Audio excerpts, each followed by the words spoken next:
24 अप्रैल 2024 को दिल्ली हाईकोर्ट में व्हाट्सएप भारत सरकार को धमकी देते हुए कहता है कि आईटी रूल 2021 का रूल नंबर 4 देश में तानाशाही को ला रहा है। अगर इस रूल के लिए भारत सरकार हम पर दबाव बनाती है कि हम इस रूल को माने तो हम भारत छोड़ देंगे और व्हाट्सएप की सर्विसेज भारत के अंदर बंद कर देंगे। अकॉर्डिंग डेटा मार्च 2024 इंडिया में व्हाट्सएप के लगभग 538.8 मिलियन व्हाट्सएप सब्सक्राइबर्स हैं जो मंथली एक्टिव यूजर्स हैं। और ये सिर्फ नंबर्स ही नहीं है, ये दुनिया का सबसे बड़ा नंबर्स है, क्योंकि व्हाट्सएप लगभग पूरी दुनिया में अपनी सर्विसेज देता है, लेकिन उन सभी में से व्हाट्सएप के पास सबसे ज्यादा इंडियन यूजर हैं और ये नंबर हर साल लगभग 16.6% की स्पीड से बढ़ रहा है। और इस नंबर के बढ़ने का सबसे बड़ा रीजन है इंडिया की बढ़ती हुई पॉपुलेशन। व्हाट्सएप इंडिया से लगभग हर साल $1 बिलियन का रेवेन्यू जनरेट करता है। अगर हम इसे INR में कन्वर्ट करें तो ये बनता है लगभग 83 अरब 46 करोड़ 29 लाख 50 हजार रुपए बनता है। और आप लोग सोचते हो कि व्हाट्सएप भारत छोड़कर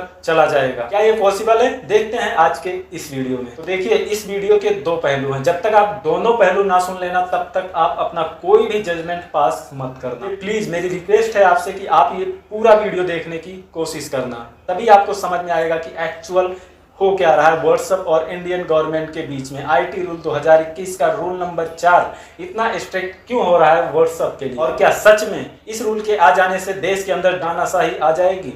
सब कुछ क्लियर करेंगे आज के इस वीडियो में। नमस्कार दोस्तों, मेरा नाम दीपू और आपका स्वागत है व्हाट्सएप के सेकंड वीडियो में, क्योंकि फर्स्ट वीडियो में सारी इन्फॉर्मेशन नहीं कवर हो पाई थी और जिसकी वजह से मैं ये दूसरा वीडियो बना रहा हूँ। तो सबसे पहले हम देखते हैं कि आईटी रूल 2021 के रूल नंबर 4 में ऐसा क्या लिखा है जो व्हाट्सएप और सरकार को आपस में भिड़ा रहा है। इसको आज के इस वीडियो में हम थोड़ा सा गहराई से समझने की कोशिश करेंगे। यहाँ पर व्हाट्सएप का कहना है कि आईटी रूल 2021 का रूल नंबर 4 अगर भारत में लागू होता है तो देश के अंदर डिक्टेटरशिप आ जाएगी, तानाशाही आ जाएगी और देश के अंदर एक तानाशाही सरकार होगी। इस किसी भी मैसेज या किसी भी चैट या किसी भी सोशल मीडिया के ऐप पर कोई भी जानकारी अगर अवेलेबल है, उस सोशल मीडिया कंपनी को गवर्नमेंट को देना पड़ेगा जब वो जानकारी उनसे मांगेंगे, क्योंकि इस रूल में लिखा भी है सरकार जब चाहे इन कंपनी से किसी भी यूजर की इंफॉर्मेशन ले सकती है। नंबर 2, और इस रूल के आ जाने से सरकार हर चीज को अपने हिसाब से चलाएगी, हर सोशल मीडिया अकाउंट्स को अपने हिसाब से कंट्रोल करना चाहेगी। अगर मान लीजिए सोशल मीडिया पर आप कुछ भी लिखते हैं, अभी आप कुछ भी लिख देते हैं तो शायद आपके साथ नहीं होता है कुछ, लेकिन इस रूल के लागू होने के बाद अगर आप सरकार के खिलाफ कुछ भी लिखते हैं तो सरकार के पास इतनी पावर होगी कि ये उन कंपनी से आपका डेटा ले सकती हैं और उसके बाद आपको इस आईटी रूल के एक्ट में डाल के आपके ऊपर कानूनी कार्रवाई कर सकती हैं। और अभी जिस प्रकार से भारतीय यूजर्स सोशल मीडिया पर बिना किसी डर के, बिना कहीं से डरे हुए अपनी बातें रखते हैं कि अगर ये रूल लागू हो जाता है तो आप अगर सोशल मीडिया पर कुछ भी लिखते हैं, कुछ भी शेयर करते हैं तो उसके पहले आपको लगभग 100 बार सोचना पड़ेगा कि क्या ये सरकार के खिलाफ तो नहीं है, इससे सरकार को कोई प्रॉब्लम तो नहीं होने वाली है। अगर सरकार के खिलाफ आप कुछ लिखते हैं या फिर उनके हिसाब से नहीं लिखते हैं तो शायद यहाँ पर आईटी रूल 2021 का रूल नंबर 4 आपके लिए गलत हो सकता है। चलिए थोड़ा सा हम दूसरे देशों की देखते हैं। हम बात कर रहे हैं इस वीडियो में थाईलैंड की। थाईलैंड में ऐसा ही कुछ हो रहा है।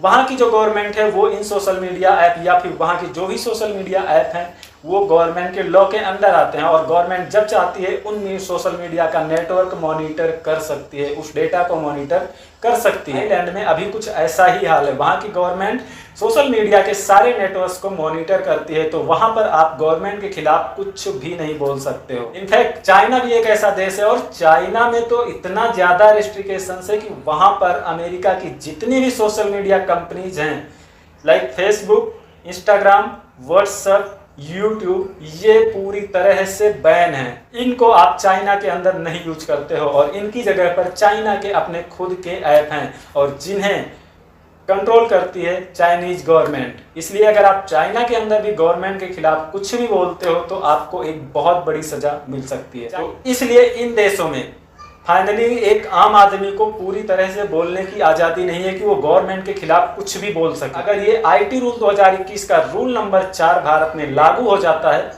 तो सेम ऐसा ही हमारे देश में भी होने वाला है। मान लीजिए ये है यूजर ए और यूजर ए एक ऐसी जगह पर खड़ा है जहां पर उसके आसपास बहुत सारे लोग हैं जो लड़ाई दंगे कर रहे हैं। अब उसने अपने दोस्त बी को एक मैसेज किया कि तू जब भी यहाँ पर आना अपने साथ कोई लाठी डंडे लेकर आना, क्योंकि यहाँ पर लड़ाई की संभावनाएं हैं। अब यूजर बी ने क्या किया कि उस मैसेज को अपने सबसे नजदीकी दोस्त सी के पास भेज दिया, फॉरवर्ड कर दिया, और सी ने उस मैसेज को डी के पास भेज दिया। ऐसे करके ये मैसेज पहुंच गया 20 लोगों के पास, और बाद में पता चला इस मैसेज के द्वारा लोगों को गुमराह किया जा रहा है। ये मैसेज एक फेक है, जिसकी वजह से लोगों में एक डर का माहौल बन गया था। तो यहाँ पर भारत सरकार का कहना है कि वो इस ऑरिजिनेटर की सारी जानकारी व्हाट्सएप से चाहते हैं, ताकि ऐसे गुमराह होने वाले मैसेज या फिर ऐसे स्कैम वाले मैसेजेस को रोक सकें। ऑरिजिनेटर यहाँ पर बना ए, क्योंकि ए ने ही इस मैसेज को क्रिएट किया और सबसे पहले ए ने ही अपने दोस्त बी को भेजा। इस वजह से इसका जो ऑरिजिनेटर हुआ वो हुआ ए। तो भारत सरकार व्हाट्सएप से उस ऑरिजिनेटर ए की सारी जानकारी चाहती है, जिससे कि ये 20 लोगों तक पहुंचने के पहले ही गवर्नमेंट उसको जो है क्लियर कर सके कि ये फेक मैसेज है या फिर एक ये रियल मैसेज है या फिर ये कोई स्कैम है। पॉइंट नंबर 2 देखते हैं व्हाट्सएप चैट के अकॉर्डिंग, क्योंकि अभी हमने जिस नंबर की बात की वो था forwarded message,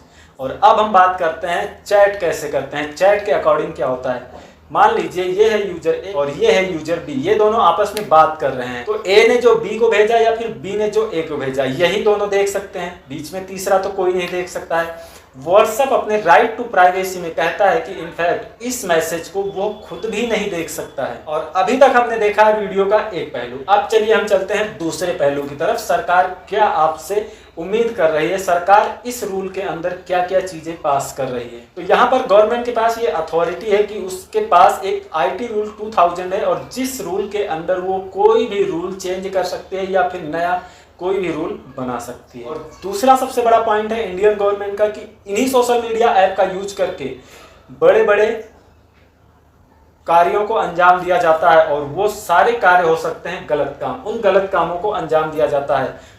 for example terrorist attack, sexual harassment, blackmailing करना, स्कैम करना, फ्रॉड करना, ऐसे और भी बहुत सारे केस हैं जहां पर इन सभी कामों को करने के लिए इन सोशल मीडिया ऐप का यूज किया जाता है। क्योंकि अभी तक इन सोशल मीडिया ऐप के राइट टू प्राइवेसी की वजह से कई बार ऐसे बहुत सारे गुनहगार बच जाते हैं, क्योंकि गवर्नमेंट के पास इनके खिलाफ कोई सॉलिड प्रूफ नहीं होता। इसलिए सोशल मीडिया से इनकी इंफॉर्मेशन लेना सरकार के लिए बहुत जरूरी है, ताकि देश के अंदर ऐसी कोई भी कहानी ना पके, ऐसी कोई भी गलत चीजें ना हो जो हमारे देश के लिए नुकसानदायक हो। अगर आपने मेरा पिछला वीडियो देखा होगा तो उस वीडियो में मैंने आपको बारीकी से समझाया है कि एंड टू एंड एन्क्रिप्शन होता क्या है। मैंने उस वीडियो में क्लियर आपको समझाया है कि ये होता क्या है, कैसे इसको कंपनीज यूज करती हैं, गवर्नमेंट इसे क्यों अपने अंडर में लाना चाहती है। देखिए, अगर हम गवर्नमेंट का आखिरी पॉइंट देखते हैं, मेरे लिस्ट का जो आखिरी पॉइंट है, वहां पर मुझे कहीं ना कहीं ऐसा लगता है कि इस कानून को इस नजरिए से अगर देखा जाए तो लाना भी बहुत जरूरी है। क्योंकि कई बार क्या होता है कि अगर कोर्ट में कोई केस चल रहा है तो वहां पर सॉलिड प्रूफ ना होने की वजह से जो है उस केस को डिसमिस कर दिया जाता है, और रीजन ये होता है कि वहां पर जो प्लानिंग करी गई थी कार्य के लिए वो सोशल मीडिया ऐप का यूज करके करी गई थी। देखो कैसे, हम बात करें व्हाट्सएप की तो हम व्हाट्सएप के जरिए ही समझते हैं। व्हाट्सएप पर अगर हम एक दूसरे को चैट करते हैं तो सिंपल सा लिखा हुआ है, या तो मुझे पता होगा या तो सामने वाले को पता होगा, बीच में किसी को नहीं पता चलता है, और इसी जरिए से व्हाट्सएप पर ही सारी प्लानिंग चलती है। सेकंड, हम बात करें व्हाट्सएप के वॉइस कॉल फीचर का। वॉइस कॉल जो होता है ना तो उसे रिकॉर्ड किया जा सकता है और ना ही उसे दोबारा से रिवर्स करके कोई भी डेटा पैकेट्स निकाल के उनको दोबारा से सुना जा सकता है। यहाँ पर व्हाट्सएप इतना ज्यादा गवर्नमेंट के खिलाफ इसलिए जा रहा है कि अभी वो किसी भी मैसेज को सेव करने के लिए अपना कोई भी डेटा सर्वर नहीं लगाता है, और अगर ये रूल पास होता है तो यहाँ पर व्हाट्सएप को अपने सर्वर्स लगाने पड़ेंगे, और एक दिन में करोड़ों मैसेज व्हाट्सएप पर इधर से उधर ट्रांसफर होते हैं, और इन मैसेजेस को सेव करने के लिए व्हाट्सएप को अपना एक डेटा सेंटर बनाना पड़ेगा, अपना एक बहुत बड़ा सर्वर लगाना पड़ेगा। क्योंकि गवर्नमेंट कभी भी इनसे किसी भी मैसेज का या फिर किसी भी प्रोफाइल या किसी भी चैट का जो है ऑरिजिनेटर मांग सकती है, या उस ऑरिजिनेटर की इंफॉर्मेशन मांग सकती है। इसलिए यहाँ पर व्हाट्सएप को ये मैसेजेस काफी लंबे टाइम तक अपने सर्वर पर रखने पड़ेंगे। सो आई होप आज का ये वीडियो आपको समझ आया होगा और बिल्कुल क्लियर समझ में आ गया होगा कि व्हाट्सएप क्या चाहता है, भारत सरकार क्या चाहती है, और बीच में पब्लिक कैसे फंस रही है। क्योंकि देखो, वो उतना बड़ा धंधा बना के बैठा है इंडिया से, तो इतनी जल्दी जाना आसान बात नहीं है। ये मैं आज के इस वीडियो में भी कह रहा हूँ 100%। $1 बिलियन इमेजिन करो, लगभग 100 अरब रुपए के आसपास होते हैं, और इतना बड़ा अमाउंट छोड़ के व्हाट्सएप भारत छोड़ के चला जाए, मुझे नहीं लगता कि वो हमारे और आपके लिए ये सब चीज़ें कर रहा है। वो अपनी सेफ्टी के लिए सब चीज़ें कर रहा है, ताकि उसको कोई भी जो है मैसेजेस या फिर कोई भी डेटा अपने सर्वर्स पर सेव करके रखना ना पड़े।